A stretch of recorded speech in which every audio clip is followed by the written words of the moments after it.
the second video on locked candidates. Today we will talk about type 2, which is commonly referred to as claiming candidates. What this means is that the locked candidates will kind of claim all the other instances of that candidate that can be eliminated. Let's go over to the puzzle board and I'll show you how it works. Now I am trusting that anyone watching this tutorial has already watched video number 6 on the pointing version of locked candidates. If you haven't, I suggest you go back and watch it right now before continuing here. Also, I strongly recommend that you watch all the videos and their adjuncts in numerical order in their entirety, because various insights and tips come up randomly and at unexpected times as we're going through the examples that you will miss if you skip any of the tutorials. So if you want to get the most out of this course, and if you want a complete understanding of how to solve the puzzles, you need to watch everything. Plain and simple. Okay, back to the locked candidates type 2, which are known as the claiming variety. I have to admit, these are sometimes very hard to see. Sometimes you can look right at them and not be aware of their presence. The pointing candidates are much easier to see at first glance, but the more you work at it, you will begin to identify the claiming ones as well, I'm sure. Practice makes perfect. So let's start right now. As I mentioned in video number 6, locked candidates, both type 1 and type 2, are what's known as single-digit patterns, which means they involve only one of the 9 digits at a time, like all 2s or all 5s or all 8s, etc. Now that we know how to deal with type 1, the solving technique for type 2 is simply the corollary. It's kind of like type 1 in reverse, like yin and yang. So if you already understand how type 1 works, this will be a piece of cake. Both types of locked candidates occur in the intersection of a row and a block, like this, or in the intersection of a column and a block, like this. Now, if you're not sure what this means, then please go back and watch video number 6, where this is fully explained and demonstrated. Remember that with type 1, if you have 2 or 3 instances of the same candidate that lie within the intersection of a row and a block, or within the intersection of a column and a block, and there are no other instances of that candidate in the rest of the block, then the candidates are locked into the row or the column, which means you can then eliminate all other instances of that candidate in the particular row or column that lie outside the block. Like for instance here, we can eliminate all candidate 3s out of row 1 that are outside of block 1, because the 2 3s in the yellow squares are locked into row 1. So the elimination squares here are these. And remember that there can be up to 6 eliminations. And then in a column, it looks like this. And so there are no other 1s in block 5 except for the 2 in the yellow intersection. So that means you can eliminate all candidate 1s from the rest of the column that lie outside the block, which would be here, here, and here, here, here, and here. Any candidate 1 in those squares you can eliminate, according to the rules of type 1. With type 2, you start out the same way, except this time, if there are no other instances of that candidate in the row or the column, then you can safely eliminate all other instances of that candidate within the block. It sounds tricky, but it's really very simple. Let me show you how this works. In these examples, the yellow cells will always denote the intersection cells. So here we have 2 candidate 3s in the intersection of row 1 and block 1, and there are no other 3s outside of the block in row 1. So that means one of those 3s in the yellow squares must be true, because there has to be a 3 in row 1. So if one of those yellow 3s must be true, then these other 3s are false. So any candidate 3 in any one of those 6 squares can be eliminated as false.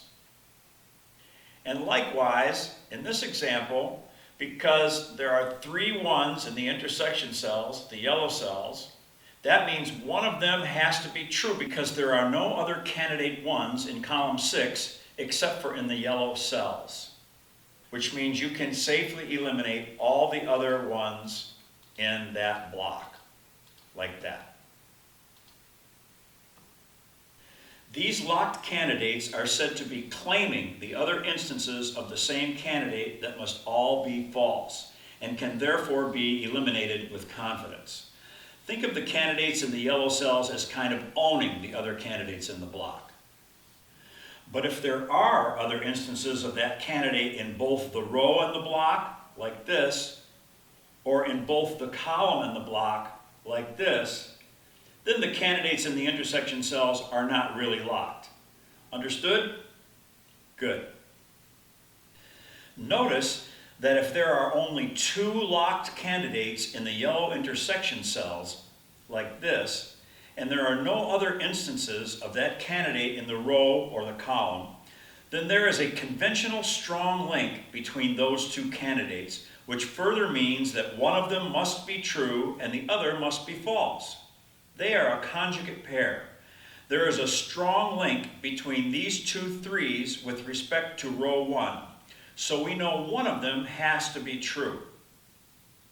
But if there are 3 locked candidates in the intersection, like this, and there are no other instances of that candidate in the row or the column, even though there is not a strong link between them, one of them still has to be true. We don't know which, but one of them has to be true. As in this case, there has to be a 1 placed in column 6. And so here, you can safely eliminate all other instances of candidate 1 within the block. Does everybody see that? And likewise, here you can safely eliminate all other instances of candidate 3 within this block. Okay, let's look at some real examples in actual puzzles. Here in this first example, there is a set of locked candidate 1s that will provide the maximum of 6 eliminations. Can you find them? I'll give you a couple of seconds.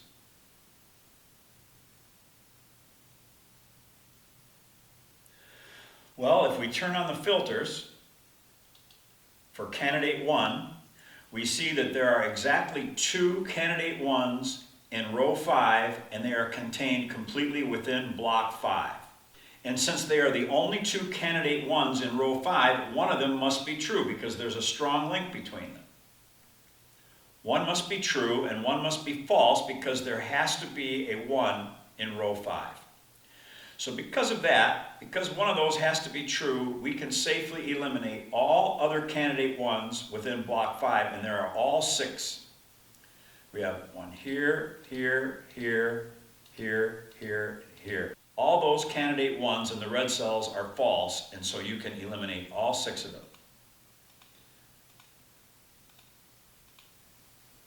Like that.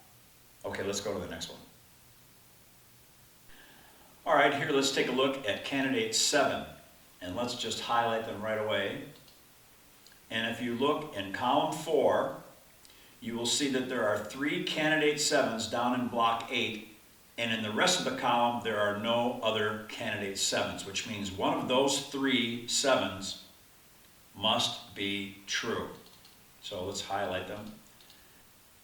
Now it's funny, when I was doing the examples for video number 6, I couldn't find any of these where there were 3 candidates in a row, but here we have one, and so you see that because there has to be a 7 in column 4, that all the other 7s in block 8 must be false, because one of those 3 yellow 7s must be true. So we can eliminate that one, that one, that one, and that one. So there are 4 eliminations here. 1, 2, 3, 4. Now, if you're doing these puzzles with pencil and paper, you're never going to find these locked candidates unless you keep your pencil marks, if you want to call them that, up to date. Because you have to see the candidates in order to find these. They're hard enough to see with the filters on. So you really have to see the candidates, and the only way you're going to find them is to scan all the rows and the columns to see if there are 2 or 3 instances of a certain candidate in either a row or a column that are also contained entirely within one block.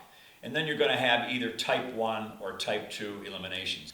As long as there are no other instances of that candidate in either the row or the column outside the block, or if there are no other instances of that candidate within the block itself. All right, next puzzle. Okay, here let's take a look at the 3s.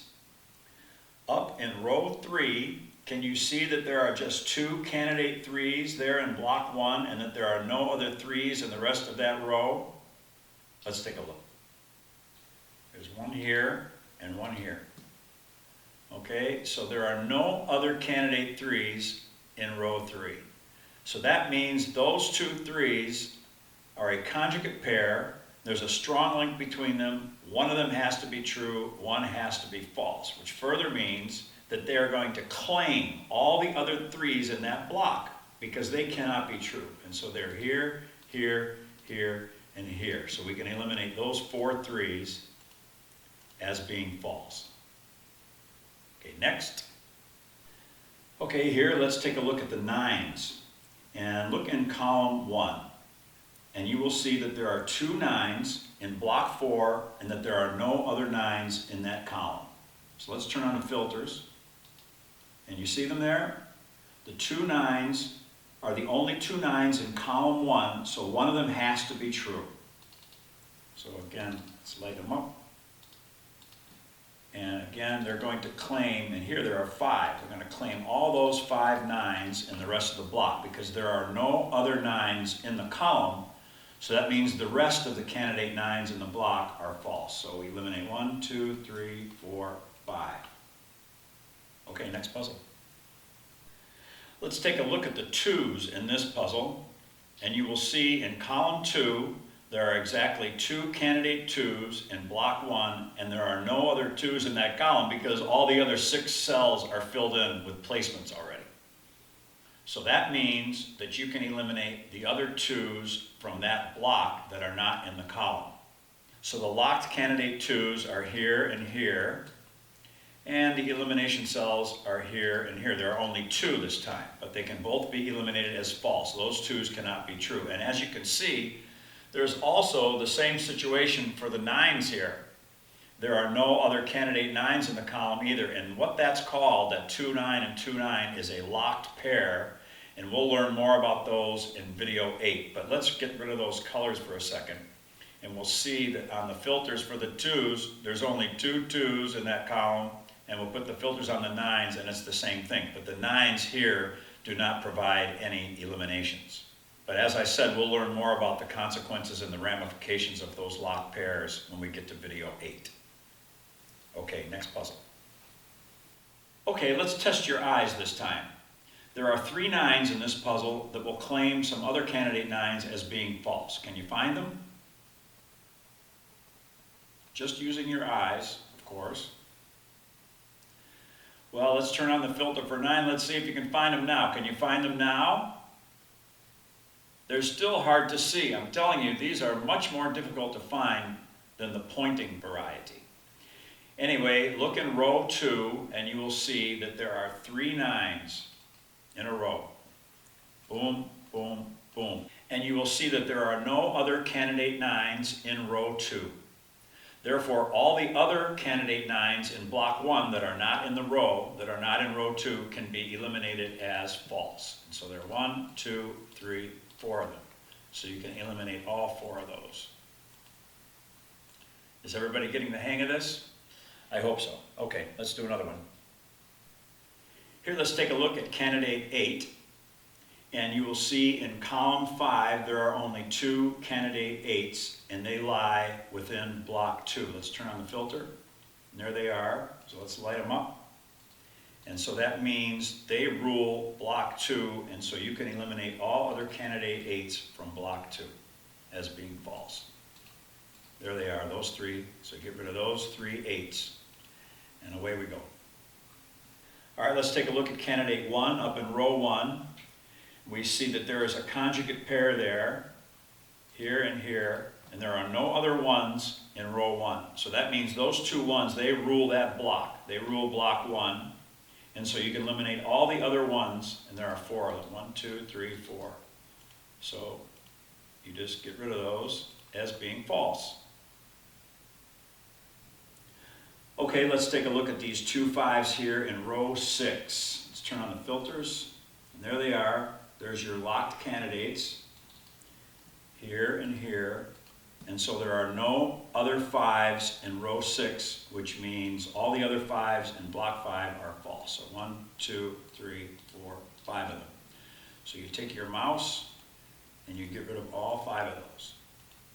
These locked candidates are a very powerful solving technique because many times you'll find more than 1 or 2 or 3 of them. You'll find 5 or 6, like in this example here, there are 5 eliminations. So this is a very, very powerful tool, and it will advance your puzzle very quickly.